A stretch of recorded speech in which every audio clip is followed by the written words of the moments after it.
Alex Cora is brought to you on WEEI Afternoons by Shaw's and Star Market, the official supermarket of the Red Sox radio network, by Arbella, here for baseball fans, here for good, and by John Sewer and Drain Cleaning, the name to know when your drains don't flow. Alex Cora, thanks for joining us today. Are we safe to say we're feeling a little bit better after last night's performance? Thank you for having me. Yeah, we feel better. I mean, yesterday was a much better game. We pitched. We ran the base as well. Obviously, we hit, and we play a clean game, which is what we're trying to accomplish. From the outside looking in, it seemed and sounded like you kind of called your baseball team out the other night after the 16-1 loss, and a night later they responded. Would you sort of agree with that assessment? No, I called out the coaches, man. No, it's we find ways to send messages, and what I tell the media most of the time, I tell the players, and they know that we have a good baseball team, and they know that we haven't played to our standards, right? And it's not about wins or losses; it's about how you play on a nightly basis. You got to be consistent, and we've been consistently bad. To be honest with you, I think, defensively, we have struggled. Offensively, it's been up and down, and the pitching has been inconsistent, like I said. So it's one of those that you want to finish the road trip the right way, regardless of the result. I've been saying all along since day one in spring training, if we play consistent and we do the things that we're supposed to do, we're going to win a lot of ball games. And right now, we're around 500 because we haven't done that. It's funny you say, Alex, that you guys have been chasing but not being able to achieve consistency, because if I had to pick one way to describe the team, it would be consistently inconsistent. You guys have been up and down. That's a good way to say it. Thank you. Please feel free. It's all yours. But, the thing is, like, the only real constant so far have been too many strikeouts, or so it seems, and some defensive miscues. So how do you think you get on track being a more consistent ball club? And between the strikeouts and the errors, which of those drives you craziest and you think you can clean up quicker? From my end, because as a player who I was, the defense is the one that drives me crazy. But then you sit down and you break it down, and there's been 4 catches interference. Tristan dropped a throw from Trevor. That usually doesn't happen. I know Alex has 4 errors, but, he's probably leading the league in starting double plays. Trevor made an error on lack of communication on the double play. So you break it down and see what is really going on, and there's a lot of good things defensively, some bad things too, like I just mentioned them. But I think that's the part that it drives me crazy because of who I was, like I said before, as a player. So Tanner Houck struggled the other night. He struggled down the stretch at times last year. Watching that game, to me, it felt like you left him out there longer than maybe I would have expected as a fan. Is that accurate? What was the thinking behind leaving him out there maybe a little longer? I mean, we still have 2 more games, and you got to manage the game, you got to manage the series, you got to manage the week. That's the way it goes. And, if you go to the bullpen too early, then you cannot do the things that we did that day with Fulmer, Winkowski, Weiser, and Bernardino, helping us to accomplish what we did yesterday when Walker went 5 innings.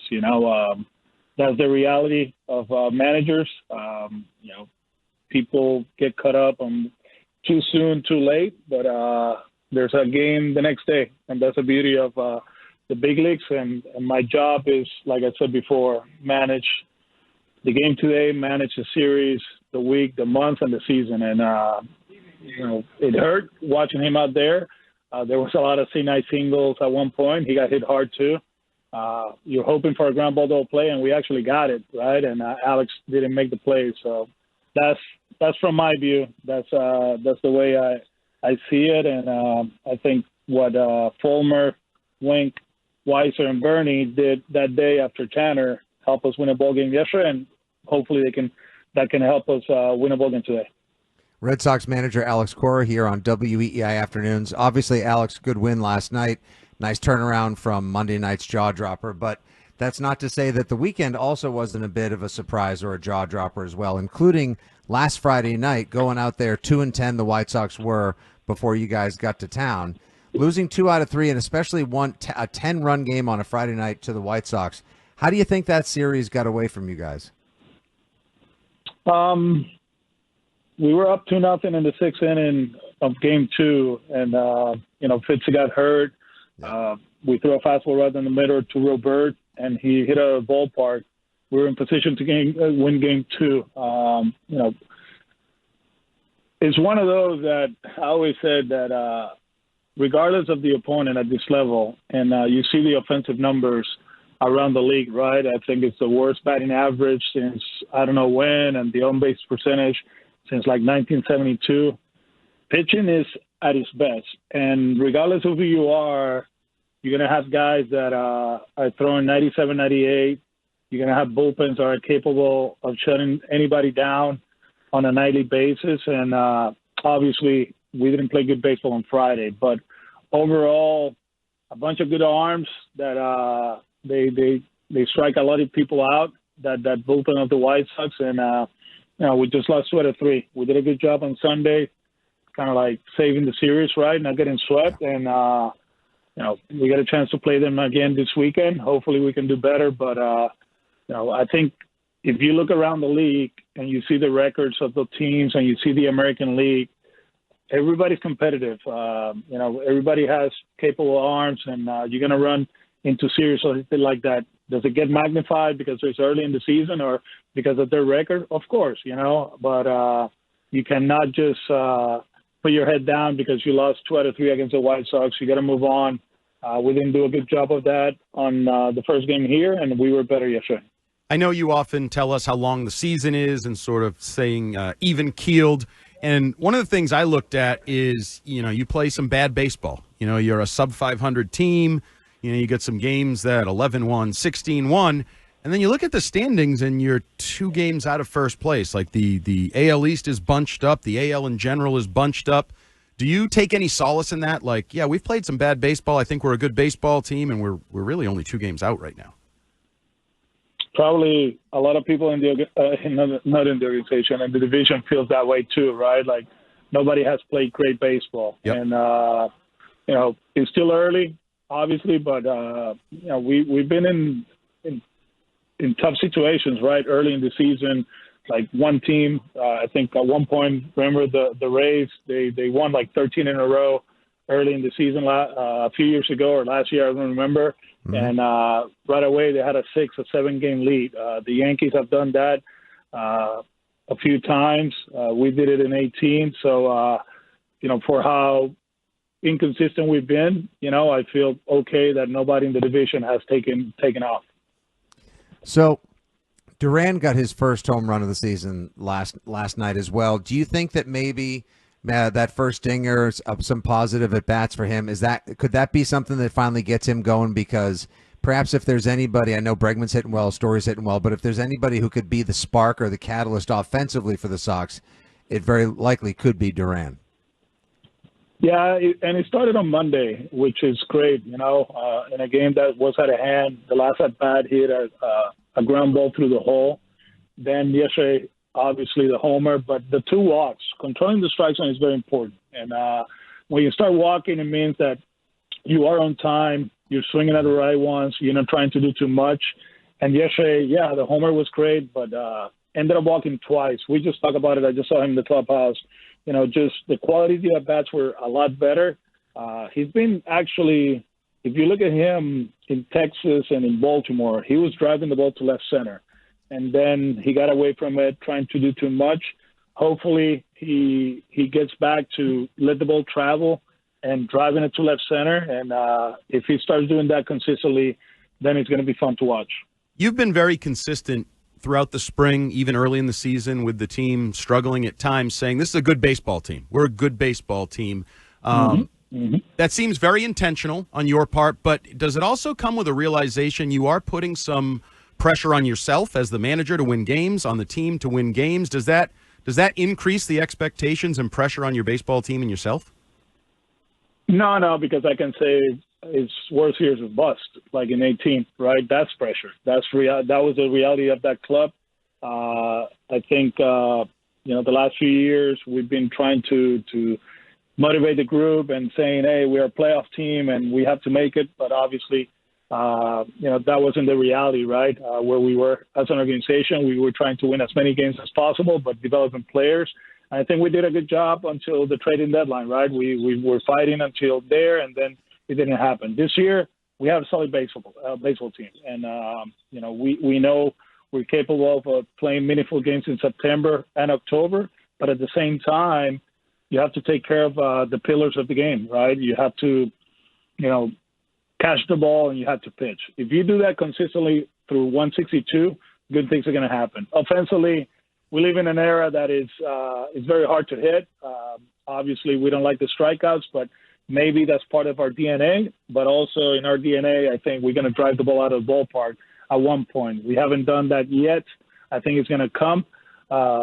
And I think we're much better at controlling the strike zone. But, it's not pressure. It's the reality of who we are. We made some moves in the offseason to get to this point.